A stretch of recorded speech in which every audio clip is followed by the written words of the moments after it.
Um painel de internacionalização também aconteceu no 11º Seminário de Negócios. 3 empresas catarinenses que se consolidam no mercado internacional dividiram experiências com o público presente.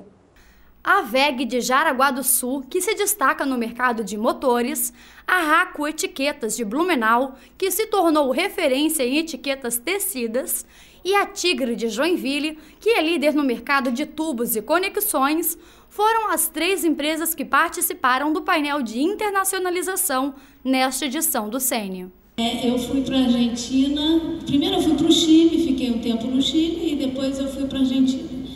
E o que eu posso observar é como é que a diversidade das pessoas, isso é a parte mais difícil, mas também a parte mais bonita, onde tem mais oportunidades. Se a gente sabe captar essa diversidade, aproveitar, existem muitas coisas que se podem fazer através disso, né? Vocês sabem, as culturas são diferentes. E não só as culturas dos países são diferentes, as culturas das empresas são diferentes.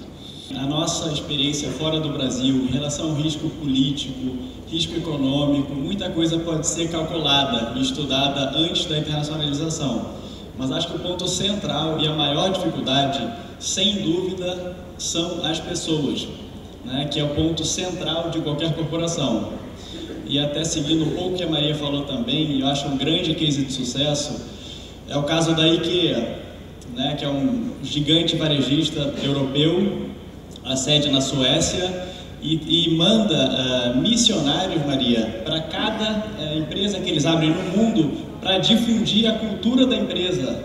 Então, acho um ponto central e no nosso caso também a gente teve muita dificuldade em levar a nossa cultura alemã, de qualidade, para Portugal. Acho que uma grande coisa importante, a gente tem que saber para onde vai. Naquele momento, isso é planejamento estratégico, é saber aonde a gente quer chegar, porque não adianta fazer força se você não sabe onde vai chegar, nunca tem vento contrário, e nós definimos que a internacionalização ia ser uma das pedras angulares da nossa estratégia. E aí eu iniciei, como isso seria muito importante, eu peguei o departamento de internacional e botei ligado diretamente à presidência. Então esse foi o meu contato muito forte, e no início da segunda fase, depois eu conto como foi a nossa estratégia de internacionalização, que era a hora efetivamente de expatriar pessoas, de abrir empresas no exterior.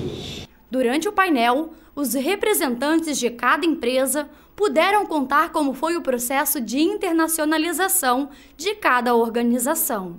Eu acho que o processo de internacionalização é um processo que foi feito em várias etapas. Ela começou quando a WEG era muito pequena, em 1970, ela começou exportando. Mas em 1990 nós entendíamos que esse modelo começava a esgotar. Fomos para a fase 2, que é a fase onde nós abrimos nossas filiais comerciais em vários países. Aí nós fomos atender os clientes diretamente, sem aquele intermediário que era o representante e o distribuidor. E na fase 3, lá no ano 2000, nós dissemos, agora é o momento de nós realmente fazermos fábricas fora do Brasil, melhorar a logística, estar muito mais próximo dos clientes. Aí colocamos 4 fábricas estratégicas, uma em cada bloco comercial. Os painelistas também falaram das dificuldades e dos principais desafios de se manterem no mercado internacional. A WEG, por exemplo, iniciou sua ampliação de mercado na década de 80, até se consolidar com 8 parques Fabris no Brasil, na Argentina, no México, na China e em Portugal. Um aspecto importante é a ambição. A gente querer ter uma visão de longo prazo. O seu Ego, o seu Werner, o seu Geraldo começaram lá em 1970. A segunda é preparar pessoas. Esse é o grande desafio, é preparar pessoas que saibam transitar e viver num ambiente multicultural. O presidente Luiz Inácio Lula da Silva retornou a Itajaí nesta última quarta-feira para a entrega do berço 2 do Porto de Itajaí. A inauguração faz parte das obras de reconstrução do terminal, que foi atingido pelas cheias de 2008.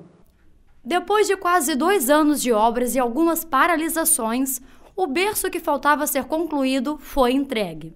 No total, as obras de reconstrução que foram realizadas com recursos do PAC, o Programa de Aceleração de Crescimento do Governo Federal, em caráter de emergência, totalizaram em cerca de 350 milhões de reais.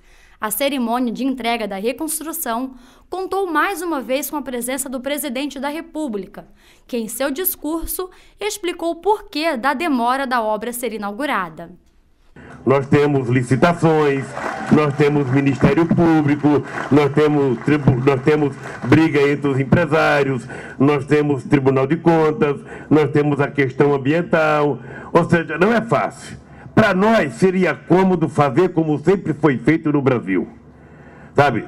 Jogar o lixo embaixo do tapete e fazer uma recuperação meia boca, como já foi feita outras vezes aqui, não tirar a sujeira de baixo, jogar 300 milhões de reais em cima da sujeira lá no fundo e depois na outra chuva iria cair outra vez para a gente consertar.